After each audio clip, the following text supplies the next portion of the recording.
கர்த்தருடைய நாமத்துக்கு மகிமையுண்டாவதாக. இன்றைய வார்த்தை மத்தேயு 18:20. 2 பேராவது 3 பேராவது என் நாமத்தினாலே எங்கே கூடியிருக்கிறார்களோ அங்கே அவர்கள் நடுவிலே இருக்கிறேன் என்றார். விசுவாசிக்கிறோம், ஆமேன் சொல்லுங்கள். நீங்கள் எந்த இடத்துல முழங்கால் படிக்கிட்டோ குடும்பமாய், அதாவது 2 பேராவது 3 பேராவது, அதாவது உங்கள் குடும்பமாய் தேவனிடத்தில் குடும்பத்தோடு கூட முழங்கால் படிக்கிட்டு ஜெபிக்கிறவர்களை தேவன் கைவிடுகிறதில்லை. அங்கே கர்த்தர் வருகிறாராம். உங்கள் ஜெபத்தை கேட்க முடியாது. எவ்வளோ ஒரு சந்தோஷம் இல்லையா?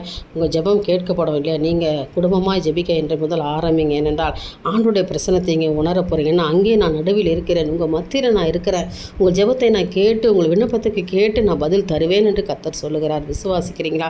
ஒரு ஆமேன் சொல்லுங்கள். நீங்கள் கூடி ஜெபம் பண்ணுங்கள், அநேகராய் கூடி ஜெபம் பண்ணுங்கள், குடும்பமாய் ஜெபம் பண்ணுங்கள், கணவன் மனைவியாக ஜெபம் பண்ணுங்கள், பிள்ளைகளோடு ஜெபம் பண்ணுங்கள். உங்கள் ஜெபம் கேட்கப்படும். கர்த்தர் நடுவிலே வந்து உங்களுக்கு ஒரு அற்புதங்களை செய்வார். விண்ணப்பத்துக்கு பதில் கொடுத்து உங்களுக்கு ஆமேன் என்று பதில் கொடுக்கிறவராக இருக்கிறார். நிச்சயமாக இந்த நாளை கர்த்தர் ஆசீர்வதித்து தருவாராக. தேவனுக்கே மகிமை உண்டாகட்டும். ஆமேன்.